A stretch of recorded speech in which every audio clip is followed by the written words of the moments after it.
Those are not for people who want to create wealth. So you buy the rumor, you sell the news. Retirement is an issue. It's a game of chicken. Who sells first? Who buys last? Yeah. I think we're in a post-COVID world now. So any of the rules that were about when it came to investing and things pre-COVID, I think they're significantly different now. And the ETFs, right, that have just been approved have sucked in so much Bitcoin. There's rumors that actually the ECB, so the European Central Bank, the Fed, and also the Bank of England may start lowering interest rates in June. Basic economics, again, tells you that if interest rates start to drop, asset price goes up. You're going to see the market rise very quickly. We've seen it many times. The demand is skyrocketing. The supply is coming down. So if I were a betting man... Hi everyone, welcome back to the channel. Today I've got a fantastic guest I want to introduce you to. So this is my dear friend Chika Victor that I met at Imperial College London when we were doing an MBA together. You may know Chika. If you don't, he's got a YouTube channel called Chika Victor. Chika, hand over to yourself to give us a bit of an introduction into your channel. Thanks for having me, Did.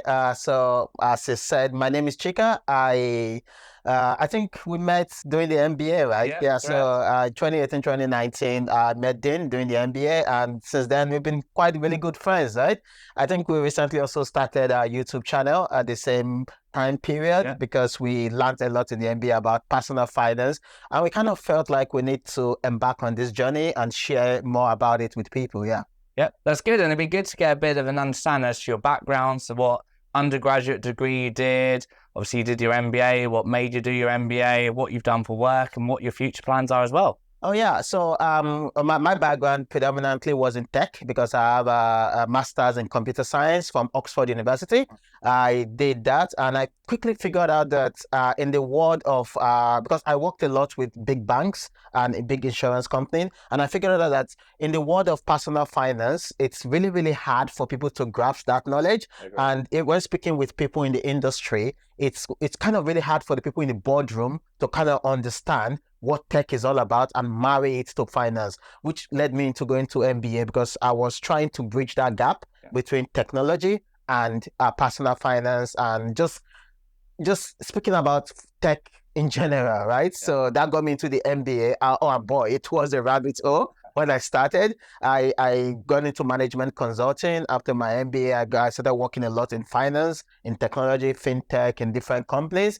And yeah, that's really my background. And going forward, I don't know. I'm just trying to see what's out there in terms of finance and creating wealth. That's what I'm really passionate about. That's great. And I can see already your channel has absolutely skyrocketed.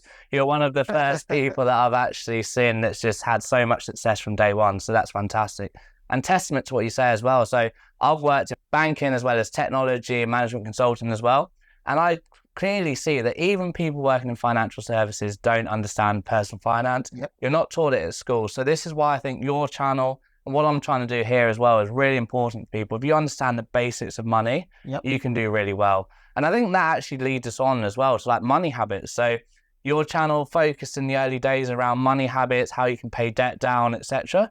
Be really good to understand what you think are the good things when it comes to money habits and the things that you should probably avoid as well. Oh yeah, I mean, I could talk about this all day, and the reason is this because I've made so much mistakes. So I was very lucky, right, to start earning because I went to Oxford, right, so I had a lot of opportunities. So I started earning six figures really early in my career, but I spent it all. You know the saying that that people who earn six figures are living paycheck to paycheck.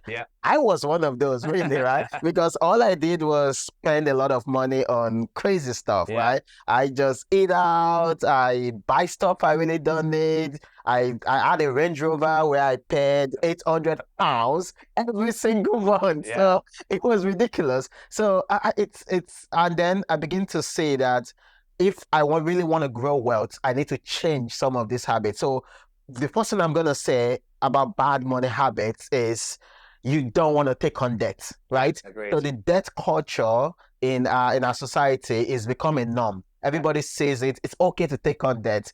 You get a car mortgage, a house mortgage. You get a car loan. Yeah. It's just normal. Why everybody does it? Why don't I do it? But then it begins to spiral really, really, really fast. Yeah. Before you know, you're using schemes like buy now, pay later, Amazon pay later. Everybody's giving you ideas to pay later. Yeah. But the thing is, you keep stacking on debt, and it's very, very hard to build wealth when you have debt, because at the end of the day, you are limiting your potential to grow wealth, because you still have to pay down those debts. So that's the very first category. I would say it's a very bad money habit. Yeah, and I would say as well, testament to that. So when I was younger, I went to university. I took as much debt as possible. Yeah. I got a car early, so I was only one out of all my friends that had a nice car.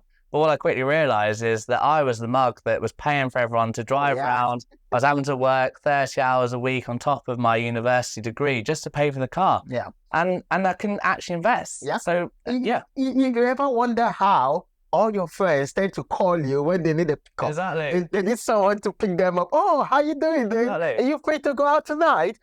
It has nothing to do with it. It's just the fact that you're the person with the car, and it's convenient for them to go with you. And the thing is as well, they convinced me to get a car because they said I'd help get me girls and so forth. Yeah. It got me no girls. What it got me was a lot of debt and driving my friends around the pub while they're getting drunk and I'm not. So yeah, I completely agree with that. Yeah, that's it really. I think another habit like I found out that really, really limited me when I was trying to build up health is the idea that I didn't think about investing, really. Yeah. It never occurred to me. So I grew up in an African background, and there they teach you how to save money. Yeah. Nobody teaches you how to invest, right? Yeah. Nobody knows anything about inflation, about how your money is eroding. All we think about was save, right? Yeah. So growing up, all I did was save before I started spending. So the idea of investing didn't even occur to me until 3 years ago. And boy, that changed my life completely once I began to understand how investing actually works. Yeah,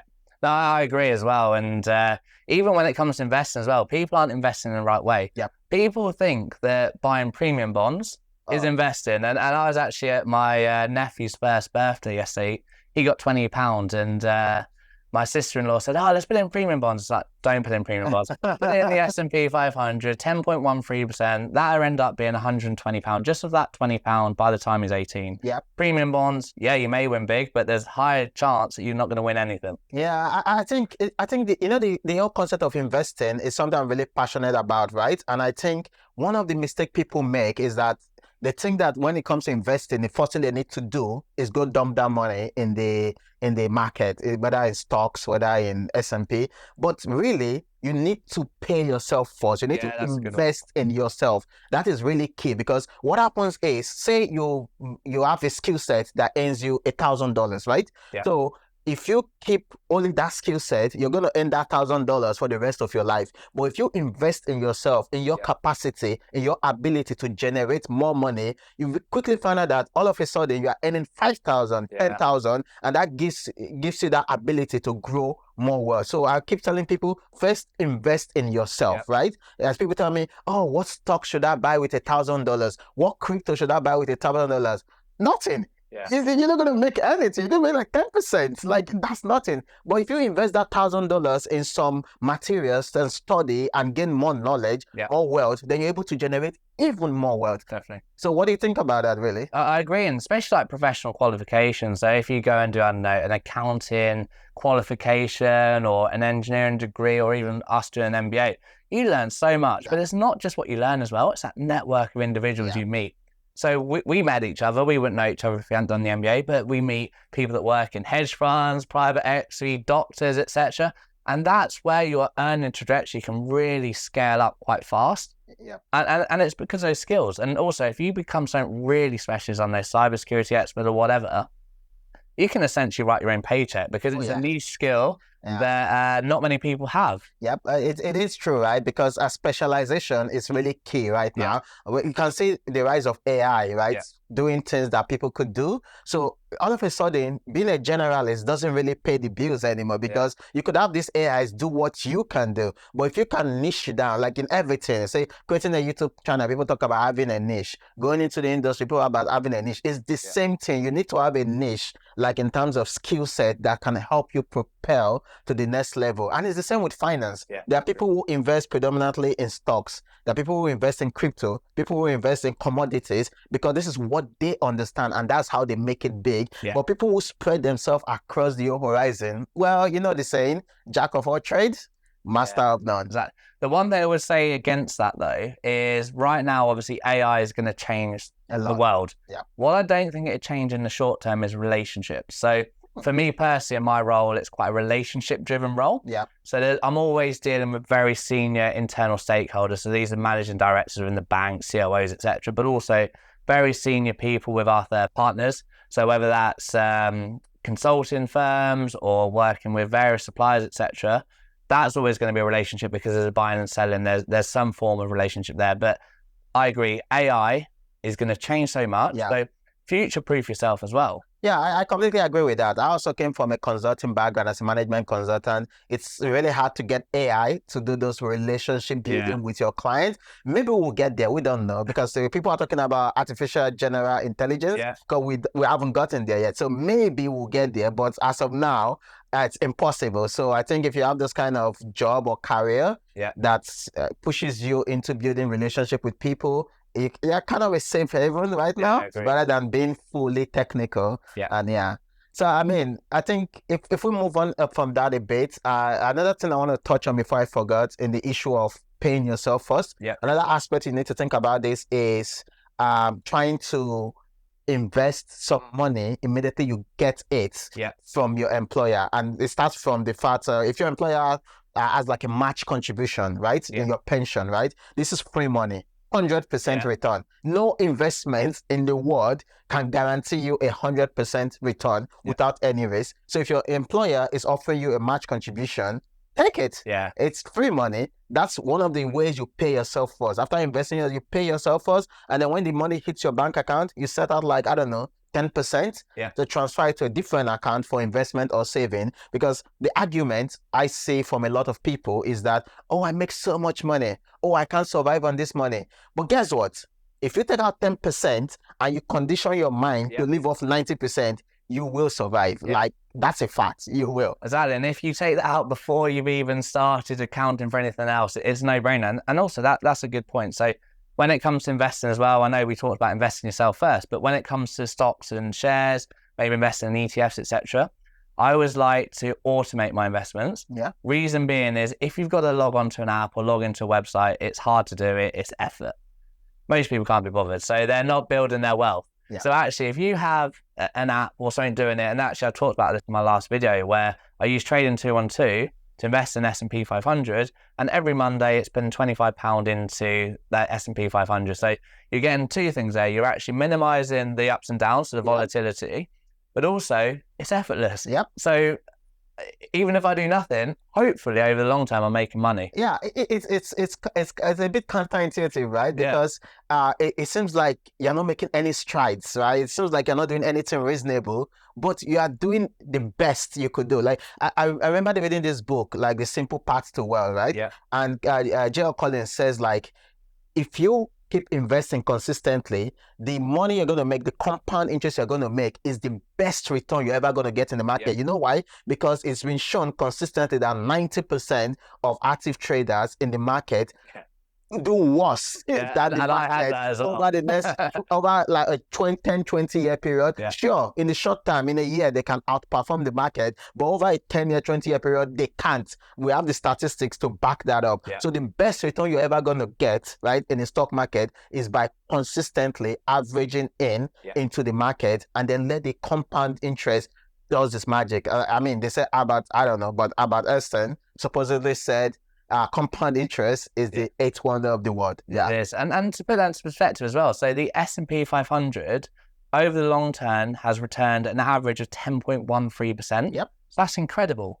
And actually, to put that into perspective, so if you invest £200 a month over 30 years into the S&P 500, that'd give you around 469k. Wow. If you had that in a savings account, and let's say 3%, Yeah. you're only getting 117k. So a massive difference. Well, you don't get 117k because there's inflation. Well, true, exactly, yeah. Exactly. It's up your money because that 117,000 guy, it's not going to buy the same thing No, exactly. that was going to buy a couple of years back. So, and I think that is the testament to investing, right?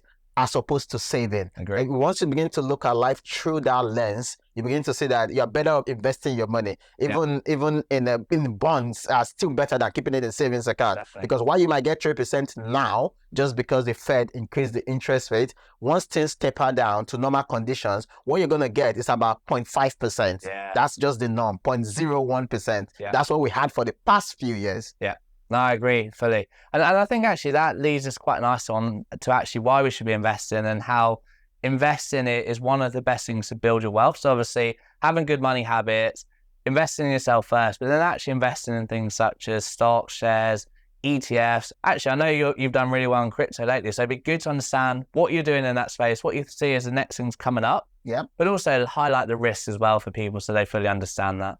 Yeah, so crypto is a very controversial subject, right? So it's something like I'm passionate about it, but I think the problem is people don't really understand it, and it goes with any investment vehicle out there. It's not just crypto. Like if you go into stocks and don't understand, I know a lot of people that lost a lot of money on GameStop, on a whole bunch of stuff, and that's because they don't understand what they're buying. They think they do at the time until everything just like bust up, and that was my story with crypto. So I've been in crypto for the past 7 years, since 2017.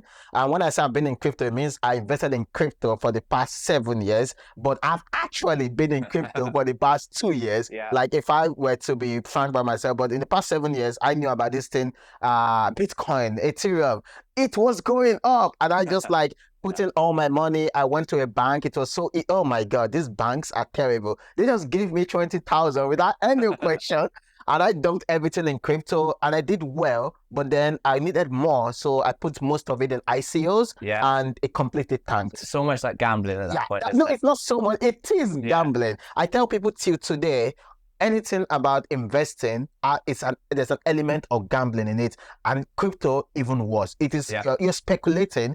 It's not crypto investing. It's called crypto speculating. That's the way I say it. So in 2021, I came back into the market, and the reason I came back in this 4-year cycle is because that's when the bull market in crypto takes off due to Bitcoin halving, which we can explore later. But I came back in 2021, and I didn't do those mistakes of 2017. Instead, I pick up new mistakes because now there was leverage trading in the crypto market, and it was amazing, right? And you're making like 20x, 50x, and I went into that hard. I made lots of money, and guess what? I lost it all again. So it's quite interesting. But then I got so humbled. I took the time to now learn about crypto, and I figured most of the problems I've been making in crypto, which I corrected this time around. And to highlight a few of them is, you don't get greedy, right? You need to understand that in the stock market, a 10% return in a year is a lot of money. In crypto, 100% return is like you're not even trying.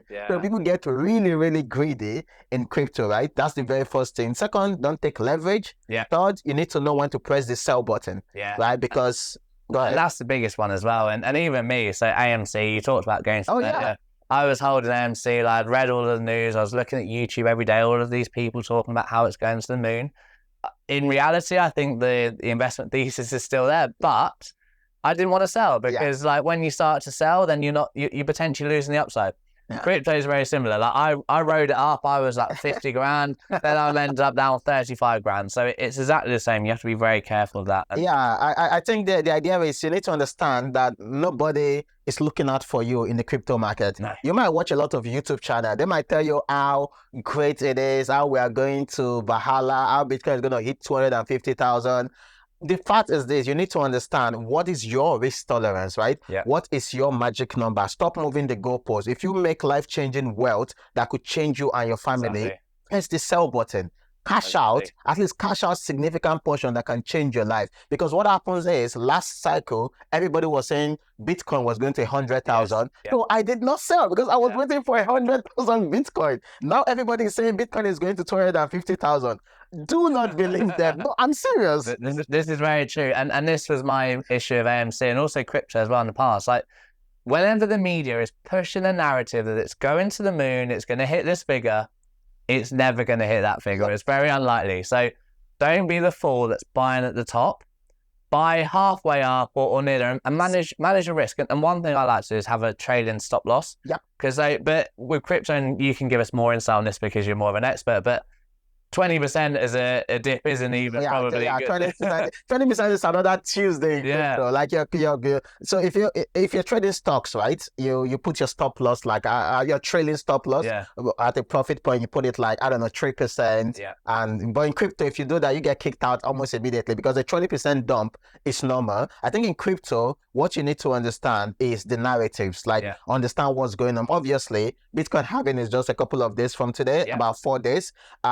Let's forget about crypto for a minute. Let's think about economics, basic law of demand and supply, right? If supply is cut in half and demand continues in the same trajectory, automatically price goes up. That is just basic economics. This is a narrative that you understand. This is not market conditions or market factors. So we know that Bitcoin is going to go a bit higher once the halving occur because we have this ETFs buying and all that. What we don't know is where Bitcoin is going. We don't know if it's 100,000 or 200,000. No one knows that. Everybody's just speculating. So if you understand the narrative, you kind of give yourself an actual, how will I put it, something reasonable, right? Stop thinking about 200,000 Bitcoin. Give yourself something reasonable. But most importantly, I keep saying it, is if you make enough money that can make an impact in your life, press the sell button. Exactly. And this is the thing as well, especially with crypto. And I know Bitcoin is more established now, but you've got the meme coins, and we can talk about those more in a minute. But fundamentally, some people say, well, Bitcoin has no intrinsic value. Others will say, no, it's the new gold. So there's some real difference in thoughts. There's a lot of potential manipulation. There's lots of things that go on. So you have to be super wise when it comes to crypto. And we actually talked about this before this meeting, was actually not having too much of your portfolio attached to crypto, because you can lose a lot of money, but you can make a lot of money. And you were saying 5% is really good figure. I completely agree with that. That's sometimes it's a good thing you brought it up. Like, it doesn't matter how much you think crypto is going to. It doesn't matter how much conviction you have. You need to know something. Crypto is a very, very speculative asset. Bitcoin, guys, is only 15 years old. The S&P 500 has been there for, 200 years, all these stocks. So you need to understand that this is very speculative. Will Bitcoin go to zero? Probably not. Most crypto are going to go to zero. Bitcoin, maybe not, but it could go much lower. So you need a very small percentage of your portfolio in crypto. I personally use 5% of my portfolio. Some people say 1%, some say 10%. At the end of the day, it depends on what kind of portfolio you have. If your portfolio is just 10,000, 5% of your portfolio probably is not going to do anything in crypto, right? You could do though if you're lucky. Yeah, if you're lucky, right? If you're lucky, I keep going back to this saying, the harder you work, the luckier you become. That's so true, you need to put in the work to actually get lucky. Yeah. No, that's good. Yeah, and I agree. And I know obviously we touched on meme coins. What's your view on meme coins versus obviously the likes of Bitcoin and Ethereum? Meme coins. So it's the thing with meme coins is like, I've always hated meme coins. I wasn't gonna lie. So in 2021, like, I was very active in crypto. 2021, 2022, I was buying the great things. I was buying the Solanas. I was buying the chain links. I was buying, and then everybody was talking about Dogecoin. I'm like, what's wrong with you guys? It's a dog. And then something came up, Shiba Inu, and everybody was like, oh, Shiba Inu. And then people made millions. Like, there's this guy actually called a Dogecoin millionaire who wrote Dogecoin up to millions. And then we've got like Shiba Inu printing millionaires. And it's like, it was frustrating. And not just to me, a lot of creators out there, it was frustrating to them. And then 2023 came around, then Pepe came out, printed more millionaires. And then Bonk came out, printed even more millionaires. And I was like, you know what? Maybe, just maybe I'm missing something. And that's one thing that we need to understand as humans. We need to always learn and adapt, right? So one thing I got to do while researching is I found out that meme coins is more of a cultural thing. Memes have always been in existence before we were even born, right? So now people have found a way to digitize this meme, and then people is more like a middle finger to the government. Like, I instead of skipping the dollars, I might just buy meme coin, and we figured out, okay, people like it. So all you need to do is find out what do people like and just capitalize on it. And so far, we've seen memes doing well. We've seen new ones, explosive ones like Whiff has gone crazy. Awesome breads on coins. There's just so many of them. But the thing is this. They are super risky. If you are putting 5% of your portfolio in crypto, you want to put 5% of that 5% in meme coins. And this reminds me, do you remember NFTs? Oh my God. And all of my friends are screaming, buy NFTs, buy NFTs. I was like, guys, they are worth nothing unless you've got an NFT, which stands for non-functional token, in a famous bit of artwork, so you can validate that that artwork is genuine. Having a digital bit of artwork called an NFT, to me, how's that worth millions, which is what it was worth at the time? So if you've been in crypto long enough, like I've been, you would know that with each cycle comes something that everybody's crazy about. So there was 2013, I wasn't there, but in 2017, 2018, it was ICOs. It's like everybody was making ICOs on Ethereum. Ethereum was new ecosystem for like, there's nothing like DeFi. There's nothing. Ethereum was useless. All you could do is for ICOs. That was it. And everybody got burnt. Fast forward 2021, Ethereum again. Oh, we found this new thing called NFTs. We could just put a pet stone, a rock on it and make pictures, and everybody was promoting into it. Today, they all lost their money. Guess what is out today? Meme coins, right? Some of them are going to do great. Same way NFT did great for some people like the Body API Club, Cool Cats and stuff, while the rest went to zero. In meme coins, some are going to do okay. But guess what? Every single day, guys, there are over 8,000 meme coins that are created on the Solana blockchain. They are not all going to do well. Absolutely not. No. And then to that point as well, with the NFTs, I remember like companies were even buying NFTs. So in the metaverse, like where I worked, we went on into the metaverse and we actually looked at like this thing. I think it was McKinsey had this yacht, and they had some NFT artwork that was on their virtual yacht. And I was like, this is complete rubbish. It was ridiculous. it was ridiculous. People were buying land, like paying real cash, millions of cash to buy land in some metaverse. Like, I'm in tech. I have a computer science degree, but I still think this is ridiculous. Why would you pay so much money to buy a land that no one is going to see unless I go into the game? I mean, just go play a video game, guys, and don't spend all that much money. It still sounds ridiculous to me. It used to make me sick in two ways. That people have bought those things, but also going into the metaverse when you've got the VR headset on, it used to make me ill as well. Touch on crypto here, and it's been a good one to touch on. What I would like to emphasize to anyone watching this is that crypto can be really good for building your wealth. It has its quirks. What I would say is you quite rightly say is have a small bit of exposure to it to maximize the upside, but maybe don't invest all of your money into it. And that kind of brings me on to ETFs. And I know you've talked about ETFs a lot on your channel. I have as well. Personally, we're both big fans of ETFs, especially if you're new to investing. It'd be really good to get your thoughts on what you think are good ETFs, what people should be looking at, and also give everyone a bit of an introduction as to what an ETF is as well. An ETF is just simply an exchange traded fund. And what it simply means is, think of it this way, right? If you like fruits, right? You like fruits, but you don't know which one to pick, right? So you want to have oranges, you could have apples, or you could have banana. But if you have orange today, then you don't have the apples, you don't have the bananas. And if you have banana today, you don't have oranges, and you don't know which is really good for your health in terms of what nutrients you need. So what do? You get a basket of all the fruits, right? In that basket, it's like a hamper. Think of it like a Christmas hamper. You have like bananas inside, you've got oranges, you've got apples, and in this case, you're able to maximize all the nutrients that you need, that your body really needs. That's what an ETF is, but for stocks. Yeah. Rather than pick a stock like Apple or Nvidia or Johnson & Johnson, what we're just basically doing is they are putting all these stocks into one basket called an exchange traded fund. Yep. There's an ETF, and then you can buy that whole basket as a single unit.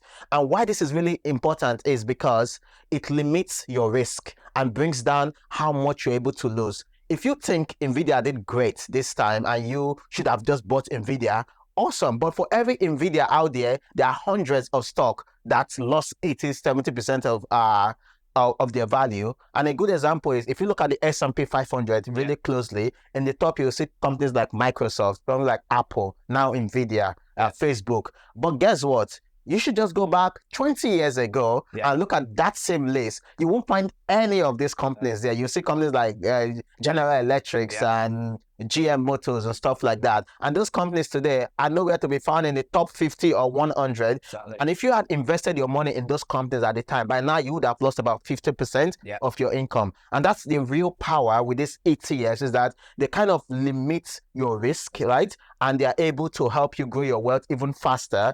But then again, you need to be very careful with ETFs, because in ETF, you could either go the route of the passive ones in the index, or you go with a mutual fund, which is actively managed. And we could talk more about that. Yeah, and also to touch on that point as well, is the fees associated with those. Yeah. So I actually like the S&P 500 because, as you quite rightly say, it's tracking the top 500 companies in the US. Yeah. And the US is probably one of the best markets over the long term in the world. So it's a pretty safe market. With things such as Vanguard, they do an ETF that tracks S&P 500. You can get it for 0.07%. That's really good, yeah. Yeah, which is really good, because if you have a managed fund, which you can talk about, they can have high fees. And I've actually invested in some managed funds in the past and they've gotten bust. Yeah. But also, like, what people say is like a 1% fee to a fund manager equates around 28% of your wealth over the long term. Yep. So it's really important to make sure you've got low fees, and that's where the passive funds come into play, and they're good as well. Yeah, I completely agree with that. Like 1%, like you said, and that's what most financial advisors charge you. Yeah. They're charging 1% of your fund. If you do that consistently over 30 years, same way your money compound for 30 years, your fees compound. So in that 30-year period, you'll be losing between 25 to 28% of your portfolio. So think about this. Instead of earning, say, $1 million in 30 years, you'll be earning 750,000 because you spend the rest on fees. That's a lot of money. That is like ridiculous. So which is why you need to invest in passive index fund. Well, you don't need to do that. It's what I would do. Remember, we are not financial advisors.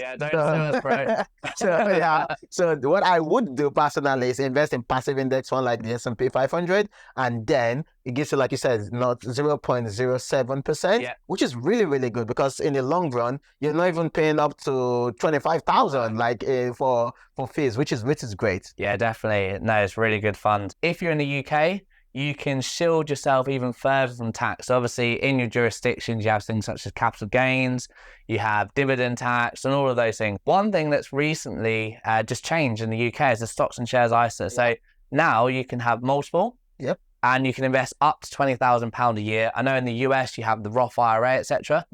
One thing I was going to talk to you about is actually why the stocks and shares ISAs are so important, and also invest your money via that.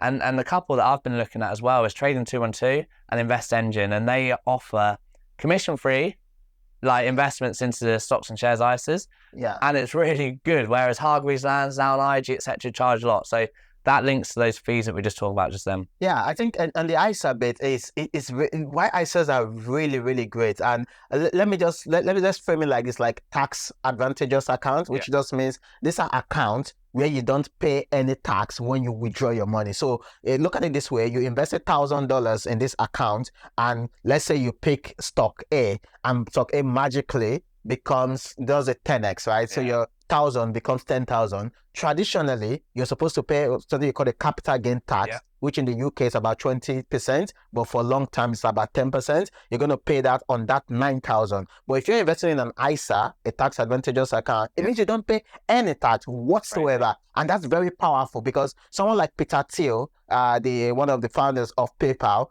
it's like when PayPal was still in its infancy, he put all his stocks like into a Roth IRA, right? Okay. And now those stocks are worth millions, and it's not going to pay a single tax in them. And that's a very, very interesting and a very, very good vehicle for building wealth, which people don't seem to take advantage of. Right. And in the UK, you're given like 20,000 allowance, which is very, very generous, because in the US, the Roth IRA is about 4,000. Also, you can't withdraw it until retirement. But in the UK, you could just wake up whenever and just withdraw your money from the ISA, which is really, really good prospect. And that's why I really, really like the ISA so much. But in that ISA, what people tend to neglect as well is the role an ISA plays for your family. Because for me, family is very important, right? You need to be able to protect your kids. And that's why in the UK, we have things called like junior ISAs, right? These junior ISAs allow you to pay 9,000 into the ISA for your kids. Imagine if you consistently paying £9,000 into a junior ISA for your kids. By the time they're 18 and ready for college, they don't have to take student loan for college. The student loan. By the time they're ready to buy their first house, they don't need to take on debt. Why? Because in the past, say you give out to your child today and you put in 9,000 every single year for the next 18 years. By the time your child is ready to buy a house, he or she doesn't need a mortgage. No, exactly. That's the money would have compounded over time. Even better is the junior SIP. We'll come back to SIP. These are things you could do for your family that could just set them up for life. Now, and to that point as well, so I actually saw in the news the other day that there's 4,000 ISA millionaires in the UK. The ISA's only been going for 25 years. So a lot of people have made a lot of money in that time, which is crazy. Okay, and the good thing about the stocks and shares ISA as well, we've had some new rules as of the 5th of April. So you can now have multiple stocks and shares ISA. So before you could only have one. So that was super annoying, because I remember one year I invested in IG because I thought I was going to do lots of trading at the time. They had really good charts. But then they had ridiculous fees. And as I didn't want to invest, I didn't want to keep investing, I kept getting charged for having money with them. And another thing as well is, so now you can have multiple, you can also do partial transfers. So if I want to transfer part of my funds with IG, I can now do that into the account, which is absolutely fantastic. And I know that you obviously have a few platforms that you invest through. What would you say your favorite are?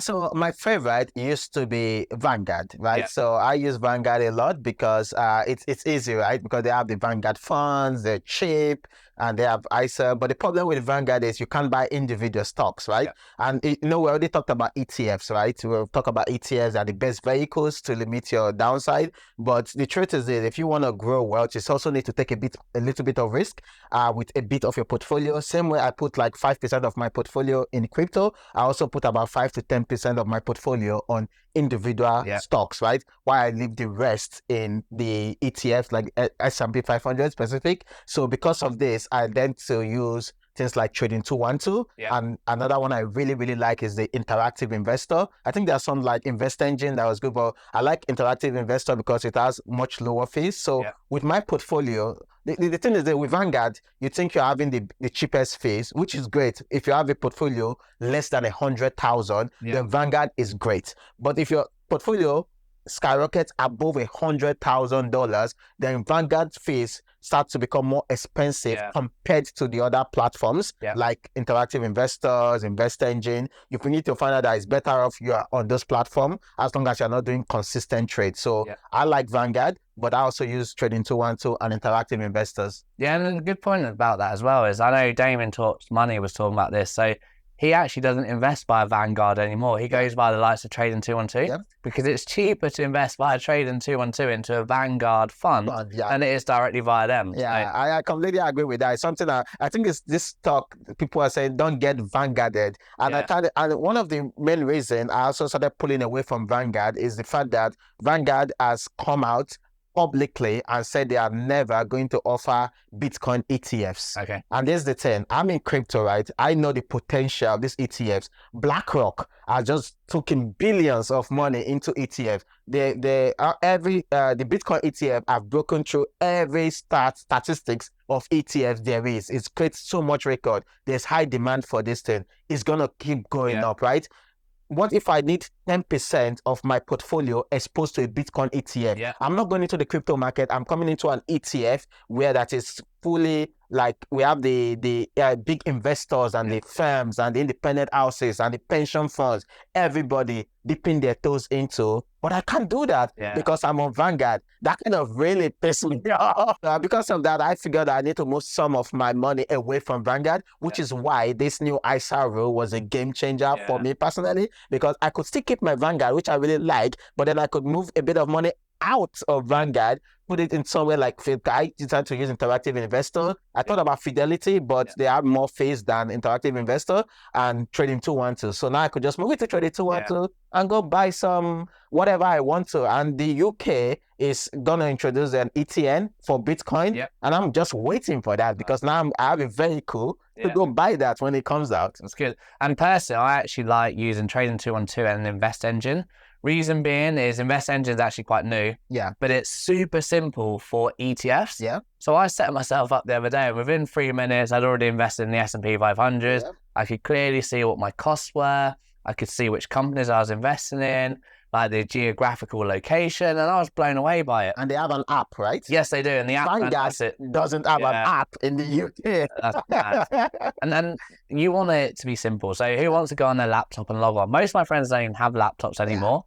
So, and also Trading 212, it is great because you've got shares on there that are commission free. The only thing you pay is a very small bit of, it's around 0.15% on Forex fees. And then any ETF fees, etc. But you can invest in ETFs on there. You can invest in various things such as that. And one thing as well is the charts are cool. So if you want to be a bit of a trader like I did back in the day, they do really good charting. So you can invest in almost free shares, ETFs, and even do your charting with your trend lines, your SMAs, and all of that stuff. And it's just phenomenal. And the good thing is I think they're going to be quite sustainable going forwards. Like people say, how can they do that for free or cheap? And the reason is they have the CFD, so the contracts for differences. That's essentially like derivative investing. So that's almost, as you talk about speculative trading, you're betting one way, highly risky. A lot of people lose money. But that means that they can offer the ISA as well as like the SIP, and we can talk about SIPs in a minute because they're also great in the UK as well. But they can do that for almost nothing, because they hope people then move on to those CFDs, and that's where they lose the money. Don't move on to CFDs. Those are not for people who want to create wealth. Those are for, let's call them professional traders. People that have been doing it for years, then they can make a bit of money. If you go there, you're gonna be beaten up real bad. So just stay away from it. So think of it this way: if you're trading, you're not trading with a computer. You're trading with someone else behind the computer. What you're effectively saying is, I'm better off than this person, right? It's a game of chicken. Who sells first? Who buys last? So that's what you're doing. So once you're trading against professionals who have been doing this for years. So unless you're a professional trader or someone who have been doing it for years, or you're just dabbling with a bit of money, you have no business trading. Just buy yourself an ETF with about 80% of your funds, right? Buy an ETF and then use 10%, buy some single stocks. And if you're open to it, use 5%, go to crypto or something like that. But if you want to trade, you're going to lose all your money. That's a fact. And especially don't trade with leverage. And to that point as well, so you've got big market makers. So you've got the likes of Citadel, etc. And they've got these computers that can take any trade you're doing, but actually front run it. We're not saying they're necessarily front running because it's illegal, but they can take the opposite trade, and they've got really fast computers. So you're never going to win over the long term in that game. You see that a lot in crypto, right? So when you hear that the market is manipulated, what this essentially means is that these people called whales in crypto, right? So these whales, what makes you a whale? It means you have a large bag of something, right? For example, a Bitcoin whale is someone that has a lot of Bitcoin. They might have bought their Bitcoin at $100 or $1,000. So they have tons of Bitcoin. So what they do is you go into the markets, right, speculating, especially when you're using futures trading, and then they see the market go up. And the thing with the market is it's all open to everybody. Everybody can see how much orders are out there, how much speculation is out there. So these guys, they look at the market, they do a mathematical figure to know, okay, if we liquidate this number of people, we make this number of money. So they put in a short position, they go to the spot market, they dump all their Bitcoin, put in a buy position on that. Why they short it, they're making money in the futures market. Immediately they exit, right? They buy up the Bitcoin back, and then they make money again in the long market. You can't beat these guys. Right. They have lots of money and a lot of computers to do this. So don't waste your time. Don't waste your money. Just go put in an asset and wait for the long run. Exactly. Eventually, it goes up. And that happens a lot as well. And we saw that a lot in 2021, where people were investing in meme stocks, so AMC, GameStop, but other ones as well. And you had the market makers that were actually just, they can see the level 2, so they can see where the points of everyone's buy entries are and sell entries, and they're just pushing up and down to make that. For them. Yeah, exactly. And let's touch on the SIP, because I know that's a really important thing. So it'd be good to understand your view on what SIP is and how great they can be. Yeah, SIP is a self-invested pension, right? In the UK. So I think in different part of the world it's called different things, right? So I think it's called pension some places, superannuation, depending on which part of the world you're in. But what makes SIP very important is this: if you're, unless you're sleeping on a rock, but if you look at the news out there, you could realize that a lot of people are not prepared for retirement, right? A lot of people out there don't have enough money to retire. It basically means they're going to work until the day they die, right? And another problem is in the US is that the Social Security fund is depleting. They can't pay people what they promised to pay them. Maybe because we're not having more. It's like a pyramid scheme, right? The more people that work and contribute to this Social Security fund, the more they can pay out. But birth rate has declined. People are having less children. We have less people to work. So not enough people are funding that scheme. We call it a Ponzi scheme to pay out this money. So retirement is an issue, and that's where the SIP comes in, right? You need to start planning for your retirement. You need to start thinking about vehicles that can help you to retire early. And the good thing about the SIP is this: it forces you to save for retirement. Why? Because you put in your money in the SIP and you can't touch it until you are a certain age. I think in the UK it's 55 or 65 until retirement. And then I think the first 1 million or whatever is tax-free. And then the rest you take them according to how much you're withdrawing. The tax is according to how much you're withdrawing. But the real power behind this SIP is the fact that it gets to compound over the years. And you can, I think if you're doing it through your company, you can put in pre-tax dollars, which actually compound as well. So you make a lot of money through this vehicle and actually prepare for retirement, because we all think we're never going to get old. We all think we're going to be young this way, but before you know it, it's 10 years, 20 years, 30 years, and we begin to look back and what did I do with my life? Where is all the money? And then also even not via a company. So if you're doing it, you're employed, and I think it's automatic that you get the tax back if you're on the lower, like below higher earning status. But if you're in the higher tax threshold, you then apply for it and you get that back as well. Which is really good, right? So what this tries to do is it helps you to build wealth, right? Think of it this way: if instead of investing 8,000, what you're basically doing is investing 10,000, right? Because you get your tax back to continue that compounding. That extra 2,000 that you're investing gets to compound for the next 30 years. That is powerful, because you do that consistently over years. It helps you build like a gargantuan wealth that will really help you when you really need that money the most. Definitely. So I think we've touched on some fantastic things. And I think what we'd say, obviously we've touched crypto. Obviously it's highly speculative, but you can make good money. Talked about ETFs and how they are good to make money. They're probably not going to make you a crazy amount of money, but in the short term, but over the long term, they definitely can. But also, it's really important to manage your risk. So have probably a higher weighting towards the likes of an ETF than crypto. And if you're going to invest in stocks and shares, make sure that you're managing those in a similar way that you would crypto. So if you're buying single stocks, it can be great, but they can also go down a lot as well. So have really tight risk management. And we can talk about things such as, I don't know, trading stop losses or keeping an eye on fundamentals with the company. I've personally had a few issues with individual stocks where a short seller will come out, they write a hit piece, and then my shares overnight have gone down 60%. So you have to be really careful with those individual stocks like you do crypto, but you can make good money as well as a result of those. I think let's go on to what we think can happen in the short, medium term. So over the next 6 to 12 months with the stock market. So obviously now is a very interesting time. Inflation's starting to go down after COVID. So there may be, I know that there's rumors that actually the ECB, so the European Central Bank, the Fed, and also the Bank of England may start lowering interest rates in June. Yep.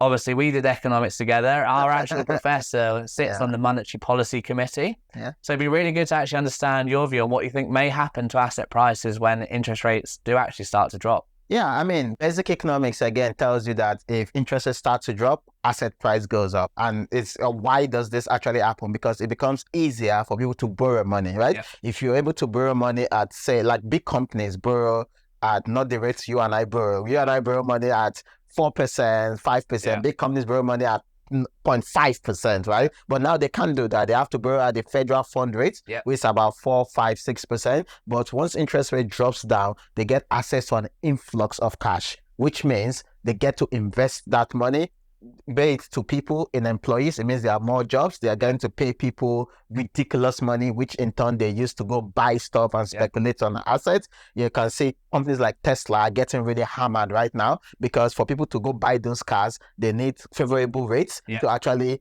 get the money to go buy those cars. The bank are not going to give them favorable rates. So once interest rates start to drop, you're going to see the market rise very quickly. We've seen it many times. During COVID time as well, after COVID drop, when the Fed was just printing out that money, the rate was as low as almost zero.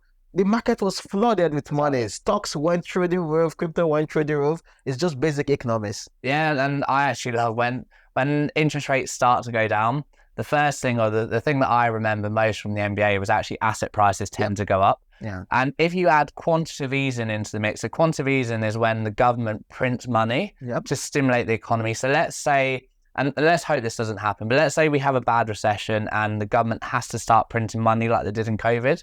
That's just going to add fuel onto that fire. Things are going to go crazy. And you'll remember like Rolex price in 2021, like people were paying 3 times the price of a new Rolex secondhand because they couldn't get it. And also back to the point as well. So when interest rates go down, people don't want to hold their money in a bank. So they're going to put that in something that's going to have a higher yield in return. So let's say they're going to buy shares or they're going to buy physical assets that will go up in money in value as well. So that's why typically when interest rates go down, asset prices go up and vice versa. And another thing as well is we've got the Bitcoin halving event in the next few weeks. So I think that can have a massive impact, primarily on the crypto space, but it'd be good to understand your view on what could happen there. Yeah, again, it's the same thing we just talked about. It's just basic economics, right? So in economics, the law of supply and demand is very clear. It says that the price must always remain at equilibrium. So if demand falls and supply increases, price goes down significantly. If demand goes up and supply reduces, price goes up. It's just the way it works, whether crypto or not. But now in crypto, it's magical, right? Because in the next couple of days, we're going to get Bitcoin halving, right? Which means it's going to reduce the production of Bitcoin. So not to get too technical, but right now, we produce about 900 Bitcoin a day, which means in about 4 days, it's going to be 450 Bitcoin a day. The price of Bitcoin as at today is hovering around that 60 to 70,000. So if we have the price of Bitcoin, if we have the number of Bitcoin circulation, does that automatically double the price? We don't know. Economists say it might, but we don't know. However, if we go back to history to see what has happened, we've seen that the following 12 to 18 months after the Bitcoin halving, the price of Bitcoin and cryptocurrency goes crazy and throughout the roof. And there's no indication that that's going to stop anytime soon. But if we go, and that's the supply side, but if we go into the demand side, that's even much more crazy, because what has happened is the ETFs, right, that have just been approved have sucked in so much Bitcoin than is readily available. They've gathered over about 500,000 Bitcoins in the ETFs combined in a matter of 60 days, right? That's more than 10, 20 times the production of Bitcoin that have been created in these past few days. So as you can see, the demand is skyrocketing, the supply is coming down. So if I were a betting man, which I am, I would say that the price of Bitcoin is going to go crazy. At what point, I don't know. But the thing is, I don't want people to stick to those narrative of Bitcoin at 250, 200, 150. You don't know that. I don't know that. The only thing we know is that it's going to go up. How high? We don't know. And one on that point as well, and this was something that used to get me a lot when I used to invest in companies that would go in for like FDA approval. So looking at pharma company, drug companies, there's always this sell the news. Yeah. So you buy the rumor, you sell the news. And my hypothesis, and again, don't sue us, we're not financial advisors, is you may get a drop, probably go up in the next few days, but then it'll drop. Yeah. And it'll drop hard. I think it will. I think you're right, right? So when they say Bitcoin is going to go up, right? It's not gonna. There is no guarantee it's going to go up immediately. Yeah. In the long term, it's going to go up, right? So I think the mistake people think is because the ETFs are here, so Bitcoin is just going to go from 0 to 100 real fast. It doesn't work that way. No market works that way. If you pull up the graph of the S&P 500, right? Yeah. It's not a straight line. Okay. There are lots of dips. Yeah. There was a Great Depression where the S&P lost about 70 to 80% of its value. There was COVID where it lost about 20 to 30%. But at the end of the day, the graph goes up. Exactly. If you pull up Bitcoin graph from 2010, it's not a straight line. No. There are dips of 70%, dips of 50%, right? So will it dump immediately after the halving? That's a high likelihood. As a matter of fact, it has done that before. In the last cycle, it got to the halving, it dumped 30% before it started going up. So don't go there, you learn your money thinking, oh, if I put it now, I'm just going to double my money. You might not double your money. And I think, like, we're not telling people to invest in Bitcoin, but if you are going to a prudent approach of probably dollar cost averaging, so where you buy on a regular interval, and I actually do this with my ETFs even. So I buy every Monday £20 into an ETF. Yep. If you want to minimize your exposure in terms of the downside on Bitcoin or any crypto, don't put £10,000 in today because tomorrow that could be 5,000. Yeah. Put, I know, 100 or 1,000 every few weeks to try and smooth that out. Yeah, and that's true, right? It's not just crypto, any investment really, except you are going into real estate, right? You need a huge down payment, but any liquid investment, you dollar cost average. It's shown time and time again that that's the best return. And a good case is just yesterday or 2 days ago, the crypto market started crashing really hard. Like many altcoins dropped like 50%, many meme coins dropped like 60%, Bitcoin dropped about 20%. If you add putting 10,000 3 days ago in Bitcoin, today they'll be worth like 7,000. Yeah, so you dollar cost average. And that's not good for your mental well-being. I've been there, done that. It's not good, especially when that's most of your portfolio. Remember, guys, if I were to do this and not you, it's all about, you said, risk management. And the way I look at risk management from my side is I have 80% of my portfolio sitting in the S&P 500 in index fund. I have 5% in crypto. I have 5% in individual stocks. And then I have 5% in trading. Let's face it. Everybody likes to have that adrenaline pumping. Oh, it's going up, it's coming down. You just want to do something. That's the way I do mine. So I have 5% just to go do some active trading, right? And then it keeps me sane. The crypto market is falling. I really don't care because guess what? My more money is in the S&P 500. It's going to grow there 8 to 10% on average. And in 20, 30 years, I'll be fine. Yeah. Whereas I actually made the opposite mistake a few years ago. So I had all of my money in ETFs. And then this was when GameStop and AMC were shooting for the moon. And I was like, look, this investment thesis is so good. There's naked shorting. We can potentially prove it with all of the fails to deliver, etc. The market's corrupt. You hear all of the Bernie Madoff stories and all of those things. And I think, well, this could be happening now. But I took all of my money out of those safe, relatively safe, let's say, assets such as ETFs, etc. Invested all in AMC. Told my partner we're going to be a millionaire. I was like looking every day how much money. Buy AMC. Exactly. I was ringing all my friends. Like, you got to buy AMC. It's so sound. I lost £35,000. I've still got those holdings, but they are down a lot. And I'm hopeful they'll go back. But if I had that in an ETF, probably worth 100,000 now. It's mad. So you've got to manage those risks. And actually another thing as well about market volatility. So there's a few things over the next 6 to 12 months that could actually impact the market. So potential geopolitical tensions. So I don't know if we have a war, let's say Russia or Ukraine escalates, or even the Middle East, there's some current issues there right now. That can cause markets to react. And we actually saw that yesterday, didn't we, with crypto. And my hypothesis as well is probably when the stock market is open on Monday, they're going to open slightly lower.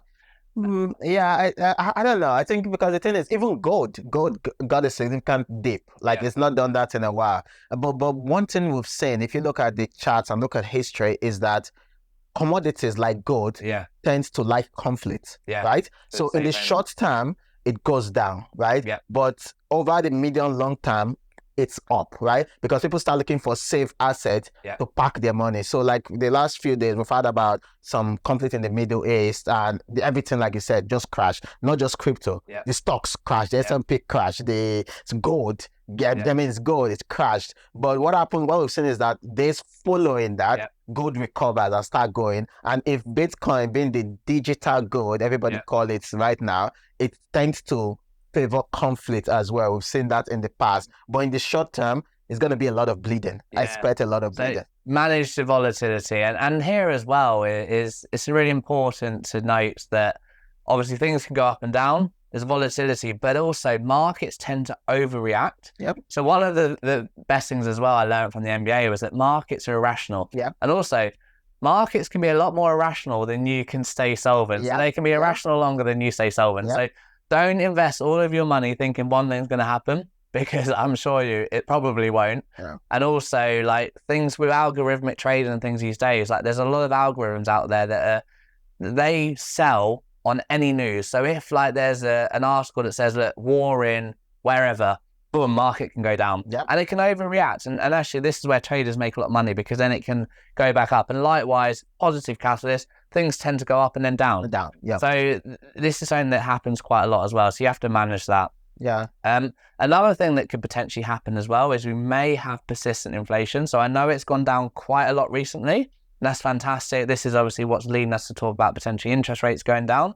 So I don't know if people are aware, but there's actually a direct relationship between interest rates and inflation. So if inflation's high, one of the levers that central banks and governments use is to higher interest rates to try and lower inflation, to make things more expensive, to borrow money so things can go down. With potential conflicts, oil prices are currently going up. That can lead to inflation, as well as other persistent things that happen around the world. I know supply chain issues, etc. So if persistent inflation stays in play, that could cause us some issues with the stock markets, etc. this year as well, I think. Yeah, so the issue of inflation, right, it's a really dicey subject because we're seeing like the inflation numbers come down, but things are not really changing, right? I go to the grocery stores and I still buy stuff the same thing I bought them a couple of days ago. I think the price of chicken dropped from about £4.75 to £4.11.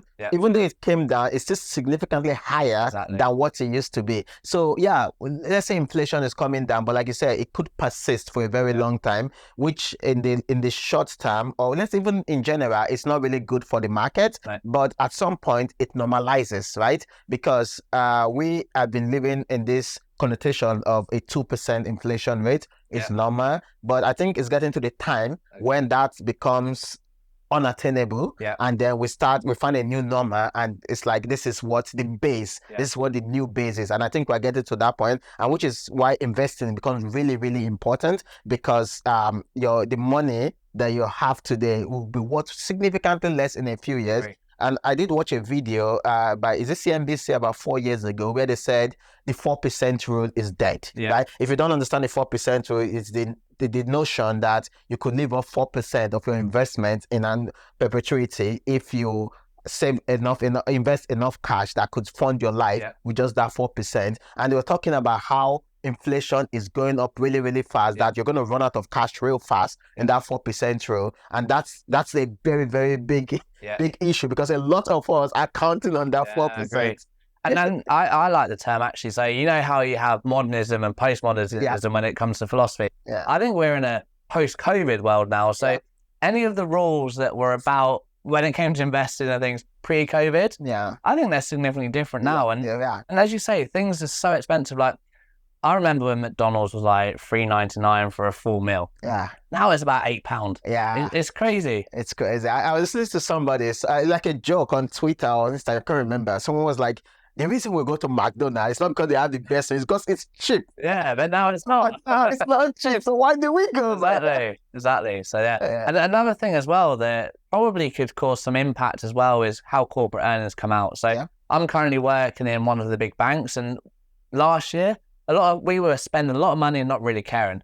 This year, there's a big focus right now on costs. Yep. Managing costs so you can keep those profit margins. Yeah. And I think as well, even I worked for a few startups before, let's throw money at it, let's scale extremely fast. Yeah. Now it's like, no, let's do it sustainability, let's manage costs. Yeah. Because you're not getting that influx of investor cash, especially if it scales up. So depending on what happens with corporate earnings, if everyone's earnings keep missing expectations from the analysts, things could potentially dip in the short term.